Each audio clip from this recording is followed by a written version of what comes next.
Hello everyone, कैसा है? आशा करता है आप लोग अच्छे होंगे, मस्त होंगे, स्वस्थ होंगे। तो फिर से एक बार स्वागत है आपका अपना चैनल केवीएस कोचिंग सेंटर पे। अगर आप नए हो तो लाइक शेयर कमेंट कर लेना, ताकि मैं कंटिन्यूस आपको लाइव क्लास पढ़ाता हूँ 1:30 बजे और 8 बजे से। ठीक है मेरे प्यारे भाई, देखने में लघुत्तरीय प्रश्न 35 प्रश्न आपको देखने को मिलेगा इसमें। मोस्ट VVI क्लास 12 हिंदी का लघुत्तरीय प्रश्न है। 2 नंबर वाले प्रश्न आपको बहुत VVI प्रश्न देखने को मिलेगा। तो उम्मीद करते हैं कि आप वीडियो में अंत तक बने रहें। हैप्पी नवरात्र, सभी को ढेर सारी शुभकामनाएं मेरी प्यारे भाई। चलिए पढ़ते हैं क्वेश्चन नंबर 1। अगर हमें वाक शक्ति ना होती तो क्या होता? अगर हमें वाक शक्ति ना होती तो क्या होता है? गद्यखंड का आपको मिलेगा 35 प्रश्न। तो आप वीडियो में अंत तक बने रहना, ठीक है।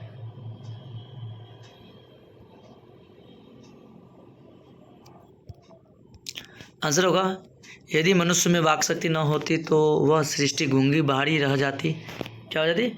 सृष्टि गूंगी बहारी रह जाती। जब लोग लुंज पुंज से हो माने कोण में बैठा हो दिए गए होते। जो कुछ सुख दुख का अनुभव हम अपनी दूसरी तीसरी इंद्रियों से द्वारा करते हैं, उसे अवाहक होने के कारण आपस में एक दूसरे से कुछ न कुछ सुन सकते थे। मतलब एक दूसरे से कुछ न कुछ सुन नहीं सकते थे। सिंपल सी बात है। अगर हमें वाक शक्ति नहीं होता तो हम पशुओं के समान होते और हम क्या होते? गूंगे महसूस होते और किसी कोने में वैसे बने रहते जैसे कि पशु और जानवर जहाँ को चाह कर रहता है। ठीक है, चलिए नेक्स्ट प्रश्न को बढ़ते हैं हम। प्रश्न संख्या 2, आर्ट्स ऑफ कन्वर्सेशन क्या है? आर्ट ऑफ कन्वर्सेशन क्या है तो लिखना। तो पढ़ेंगे मेरे प्यारे भाई, आर्ट्स ऑफ कन्वर्सेशन क्या है। पढ़ेंगे। आर्ट ऑफ कन्वर्सेशन का अर्थ है बातचीत करने की कला। आर्ट ऑफ कन्वर्सेशन का मतलब क्या है? बात करने की कला। उत्तम से उत्तम ढंग से बातचीत करने की कला है। सामने वाला सुनने वाला सुनकर प्रफुल्ल हो उठा था। मतलब ऐसे बात छोड़िए, प्रसंग छोड़िए कि वो सुनने वाला खुशी होकर बहुत अच्छा लगे। यह कृत्रिम अकृत्रिम कला यूरोप के अधिक पाई जाती है। यह कृत्रिम अकृत्रिम यूरोप के लोगों में अधिक पाई जाती है। यह कला स्पीच ऑफ लेख से आगे की कला है। इसकी पूर्ण शोभा काव्य कला प्रावीण विद्यामंडलीय में ऐसे चतुराई छोड़ी जाती है जाके सुनने वाला खुशी के मारे मजे लेते हैं। ठीक है, प्रसंग छोड़े जाते हैं कि जिन्हें सुनकर अत्यंत सुख मिलता हो। अत्यंत क्या मिलता हो? सुख मिलता हो। अत्यंत सुख मिलता हो। नेक्स्ट वन 3rd, बातचीत के संबंध में वेन जॉनसन और एडिसन के क्या विचार हैं? बातचीत के संबंध में वेन जॉनसन और एडिसन के क्या विचार हैं? ठीक है, तो आंसर पढ़ना। वेन जॉनसन का यह कहना था कि बोलने से ही मनुष्य के रूप का साक्षात्कार होता है। मतलब जब तक मनुष्य बोलेगा नहीं, जब तक उसे कुछ ज्ञान की मतलब कुछ पता नहीं चलेगा को क्या है, अच्छा है या बुरा है, कैसे है नहीं है। ठीक है, चोर है कि डकैत है, क्या पता नहीं चलेगा जब तक बोलेगा नहीं। तो उसे बोलने की जरूरत है। ठीक है, बोलने से ही रूप की सुंदरता और कुरूपता का पता चलता है। एडिसन का मत है कि असल बातचीत सिर्फ 2 व्यक्तियों में ही हो सकती है, अगर तभी अपना दिल एक दूसरे के सामने खोल सकते हैं।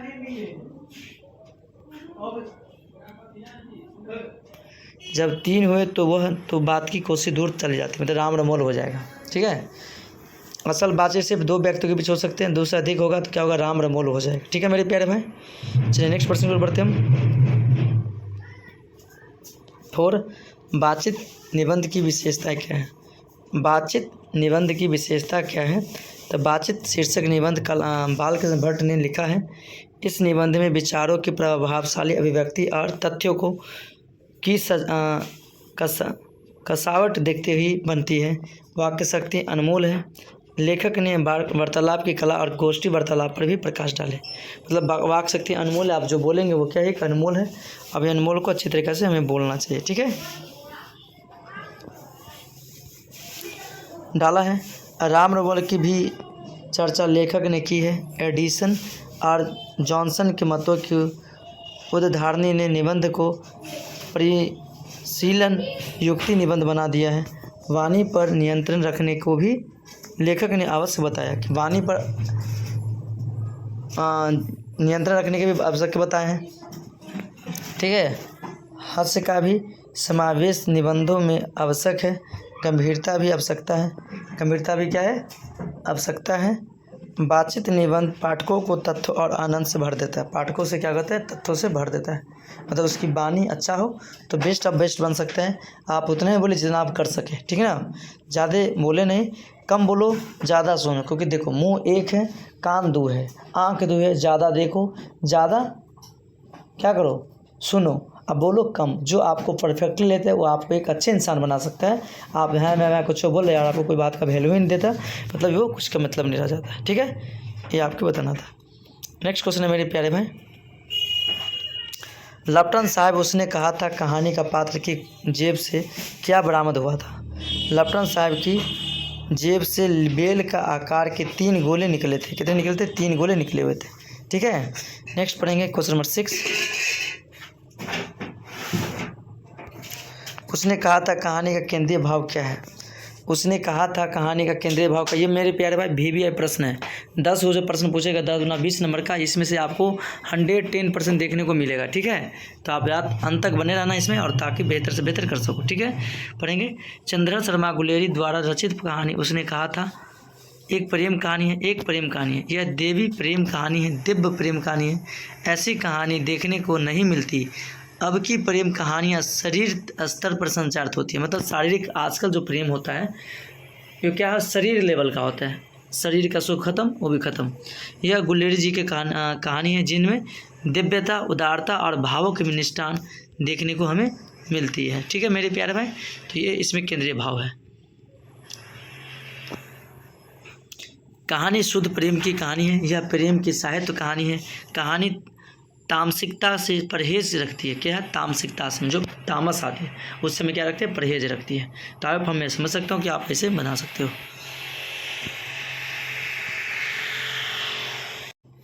समझ गए? क्वेश्चन 7। उसने कहा था कहानी कितने भागों में बटी हुई है? कहानी के कितने भागों में युद्ध का वर्णन है, ठीक है। उसने कहा था कहानी चंद्रधर शर्मा गुलेरी ने लिखी है। यह कहानी 5 खंडों में विभक्त है। कितने खंडों में विभक्त है? 5 खंडों में विभक्त है। कितने खंडों में? उसने कहा था कहानी चंद्रधर शर्मा गुलेरी ने लिखी है। यह कहानी 5 खंडों में विभक्त है। इस कहानी के 3 भागों में युद्ध का वर्णन आया है। दूसरे, तीसरे और चौथे भाग में युद्ध और संयुक्त वर्णन है। यह एक दिव्य कहानी बन गई। यह क्या बन गई? एक दिव्य कहानी बन गई। कौन सी कहानी बन गई मेरे शेर? दिव्य कहानी बन गई, ठीक है। उसने कहा था कहानी चंद्रधर शर्मा गुलेरी ने लिखी है। यह कहानी 5 खंडों में विभक्त है। इस कहानी के 3 भागों में युद्ध का वर्णन है। दूसरे, तीसरे और चौथे। दूसरे, तीसरे और चौथे। 2, 3 और 4। 1, 2 में नहीं है। 1, 2 में प्रेम की कहानी बताया, ठीक है।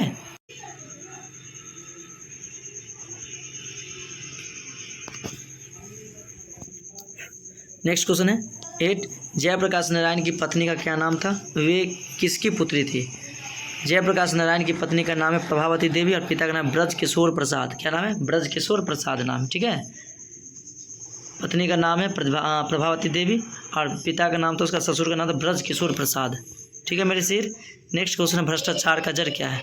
भ्रष्टाचार का जड़ क्या है? अगर आप नए हैं इस चैनल पे तो लाइक शेयर कमेंट जरूर कर लीजिए, क्योंकि VVI प्रश्न 35% आप देखने वाले हो।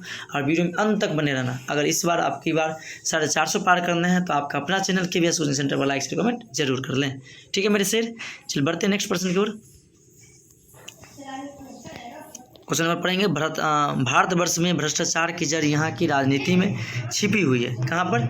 यहाँ की राजनीति में छिपी हुई है। चुनाव में अनंत रुपए खर्च कर राजनेता चुनाव लड़ते हैं। सरकारी खर्चा भी कम नहीं होता। चुनाव पद्धति में भी परिवर्तन जरूर है। बेईमानी, गुंडे एवं भ्रष्टाचारी चुनाव लड़ सकें, ऐसी व्यवस्था चुनाव आयोग को करनी होगी। फिर तुरंत का भ्रष्टाचार को चुनावों से दूर करना अब मुश्किल हो गया है। क्या हो रहा है? अब मुश्किल हो रहा है, ठीक है। नेक्स्ट क्वेश्चन है मेरे शेर, ध्यान देना। Question number 10। बापू और नेहरू की विकास विशेषता को लेख जेपी ने कैसे अपनी करती है? क्वेश्चन है कि बापू नेहरू की किस विशेषता को लेकर जेपी ने अपने भाषण के? बापू और नेहरू की, मतलब बापू मतलब महात्मा गांधी और नेहरू मतलब Pandit Jawaharlal Nehru, first president of India, ठीक है। First prime minister of India, first president थे वो डॉक्टर राजेंद्र प्रसाद, ठीक है। पढ़ेंगे क्वेश्चन नंबर। बापू और नेहरू में महानता छिपी हुई थी। बापू और नेहरू में महानता छिपी हुई थी। उनकी महानता यह थी कि वे आलोचनाओं को दर्शाते बर्दाश्त करते थे, आलोचना को क्या करते थे, बर्दाश्त करते थे। वे आलोचना का सम्मान करते थे और वे आलोचकों के समझा बुझाकर साथ लेकर चलने में विश्वास करते थे। ठीक है, मतलब आजकल की कहेगा आलोचना करेगा तो जाकर मार करेगा, मारपीट करेगा, ऐसे नहीं थे बापू और नेहरू जी। जो उनको आलोचना करते थे, उसके विरोध बातें करते, उसको गंभीरता से सुनते थे और उसको साथ लेके चलना कोशिश करते थे। ठीक है मेरे शेर। क्लास 12 2024 हिंदी भी आप सब्जेक्ट क्वेश्चन 24 एंड 25 भी लिख सकते हो। 25 बोर्ड एग्जाम में आपको पूछने की कोशिश गाइडेड बाय एल्क्वाइसर एंड एक्सपर्टी मधुबनी बिहार। ठीक है, अगर आप हमसे कॉन्टैक्ट में जुड़ना चाहते हो जुड़ सकते हो 7370046468। ये मेरी व्हाट्सएप नंबर है, आप मेरे से जुड़ सकते हो। ठीक है, चलिए नेक्स्ट प्रश्न की ओर बढ़ते हैं। प्रश्न संख्या 11, जयप्रकाश नारायण कम्युनिस्ट पार्टी में क्यों नहीं शामिल हुए? जयप्रकाश नारायण कम्युनिस्ट पार्टी में क्यों नहीं शामिल हुए? आंसर देना। अमेरिका प्रवास के दौरान जेपी घोर कम्युनिस्ट थे। वह लेनिन और ट्राटस्की का समय था। 1924 में लेनिन मरे थे, 1924 में ही जेपी मार्क्सवादी बने थे। मतलब 1924 में लेनिन का मृत्यु हुआ, देहांत, और उसी वक्त मार्क्सवादी बने थे। कौन? JP for Jayaprakash Narayan. मार्क्सवादी के सभी ग्रंथ उन्होंने पढ़ डाले। हाले रात को एक रशियन टेलर के घर रोज क्लास लेते थे। कितने? एक रशियन टेलर के घर रोज क्लास लेते थे। वहाँ से जब वे लौटते तो घोर कम्युनिस्ट थे। लेनिन के राष्ट्र हित में अंग्रेजों को भगाने के लिए कांग्रेस में शामिल हुए। कम्युनिस्ट होकर भी वे अपने को कांग्रेस से अलग थलग नहीं रख सके। आज़ादी की लड़ाई में अपना योगदान दिया। ठीक है मेरे शेर, चलते नेक्स्ट प्रश्न को। प्रश्न नंबर 12, आंदोलन के नेतृत्व के संबंध में जयप्रकाश नारायण के क्या विचार थे? आंदोलन का नेतृत्व के वे किस शर्त पर स्वीकार करते हैं? मतलब आंदोलन जो हुआ, जहाँ लोगों का मिलन होता है सम्मेलन, तो आंदोलन के नेतृत्व में संबंध में जयप्रकाश नारायण के क्या विचार थे? आंदोलन का नेतृत्व के किस शर्त पर स्वीकार करते थे? ठीक है, क्वेश्चन, भ्रष्टाचार के केंद्र सरकार को जेपी उलट देना चाहते थे। बिहार के छात्रों ने एक आंदोलन चलाया, बाद में जेपी इसके नेता बने। यह क्रांति थी, संपूर्ण क्रांति। जेपी बार बार छात्रों से कहते थे कि देश का भविष्य आपके हाथों में, उत्साह के पूर्वक आप इसमें भाग लीजिए, सहभागिता से अपना काम कीजिए।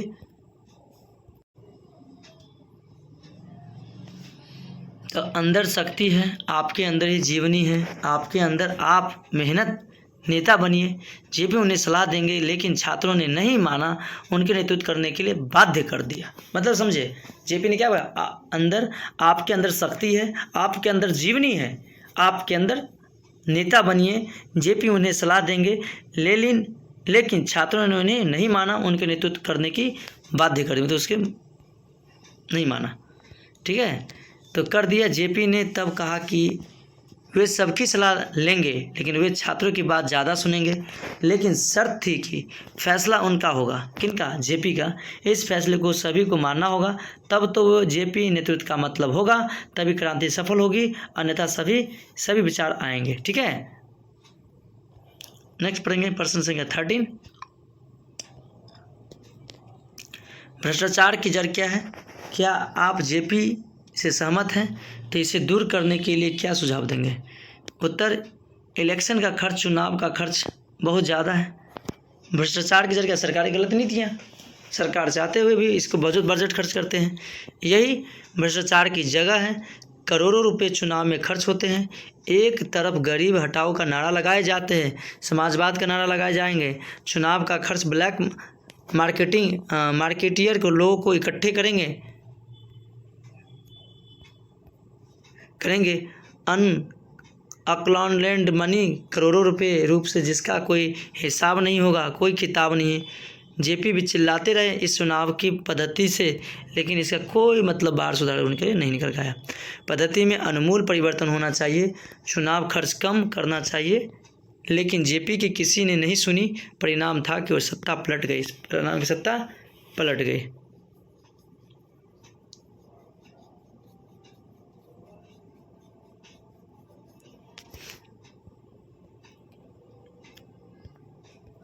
नेक्स्ट क्वेश्चन 14, दलविहीन लोकतंत्र और साम्यवाद में कैसा संबंध है?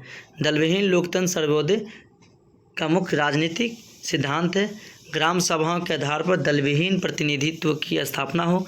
दलविहीन लोकतंत्र मार्क्सवादी और लेनिनवाद के उद्देश्यों में से है। मार्क्सवादी के अनुसार समाज जैसे जैसे साम्यवाद की ओर बढ़ता जाएगा वैसे वैसे राज्य स्टेट का कार्य होता जाएगा। अंत में स्टेटलेस सोसाइटी की स्थापना की। किसकी स्थापना? स्टेटलेस सोसाइटी की स्थापना होगी और समाज अवश्य लोकतांत्रिक हो जाएगा, बल्कि उसी समाज में लोकतंत्र का सच्चा स्वरूप प्रकट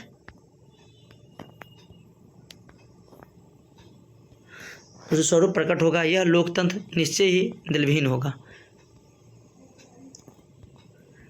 क्वेश्चन नंबर 15, दिनकर जी का निधन कहाँ और किन परिस्थितियों में हुआ था?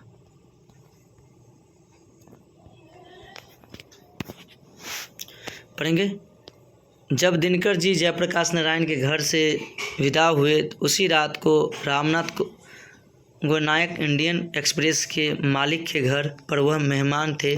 रात को दिल का दौरा पड़ा। दिन 3 मिनट में रामनाथ गोनायक ने उन्हें अस्पताल विलिंगटन नर्सिंग होम पहुंचाया। वहां पर दवा दारू पूरा इंतजाम था।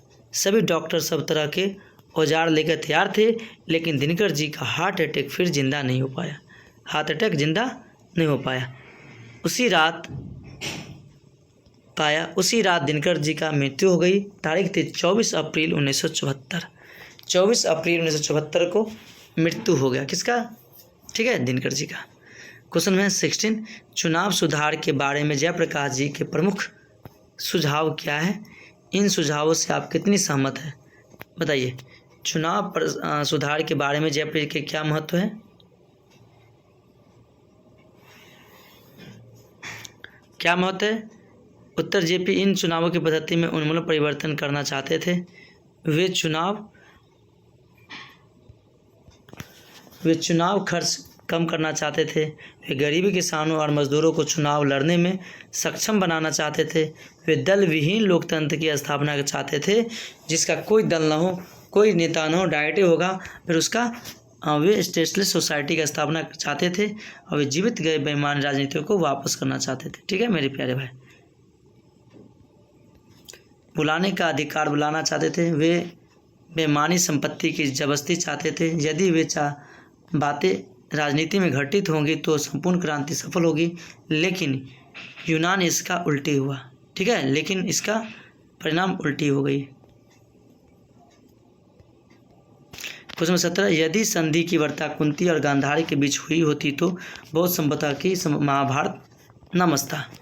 तो यदि संधि मतलब युद्ध की संधि यानी वार्तालाप कुंती और गांधार के बीच हुई होती तो शायद ये युद्ध महाभारत नहीं हो पाता। आंसर, कौरवों की सभा में संधि वार्ता दुर्योधन और कृष्ण के बीच हुई, जो असफल हो गई। क्या हो गई? जो असफल हो गई। यह संधि वार्ता यदि कुंती और गांधारी के बीच होती तो बहुत संभवतः कि महाभारत न मचता। स्त्रियां आगामी विधवा हो के हर संभवतः महाभारत से दूर रहती। पुरुष अपने पुरुषों के बल पर महाभारत रच बैठता। ठीक है, बैठता। क्वेश्चन है, बुद्ध ने आनंद से क्या कहा? नारियों के बौद्ध धर्म में प्रवेश के कारण बुद्ध ने आनंद से कहा कि उन्होंने जो धर्म चलाया था वह 5 सहस्त्र वर्ष चलने वाला था, लेकिन वह केवल 5 वर्ष तक ही चलेगा, क्योंकि मैं भिक्षुणी होने का निमंत्रण दे दिया। किसको? लड़कियों को, स्त्रियों को। ठीक है। नारी की पराधीनता कब से आरंभ हो गई? बताइए, नारी की पराधीनता कब से आरंभ हो गई? कमेंट करना। नारी की पराधीनता कब से आरंभ हो गई? उत्तर, नारी की पराधीनता तब से आरंभ हो गई जब मानव जाति ने कृषि का आविष्कार किया। नारी की पराधीनता तब आरंभ हुई जब मानव जाति ने कृषि का आविष्कार किया, जिसके चलते नारी घर में और पुरुष बाहर रहने लगा। पुरुष कुदाल चलाने वाला और स्त्री अधोड़ने पर छोड़ने का काम करने लगी। इसके कारण महिला घर में रहने लगी। ठीक है, 2019 में देखो पूछा हुआ प्रश्न है।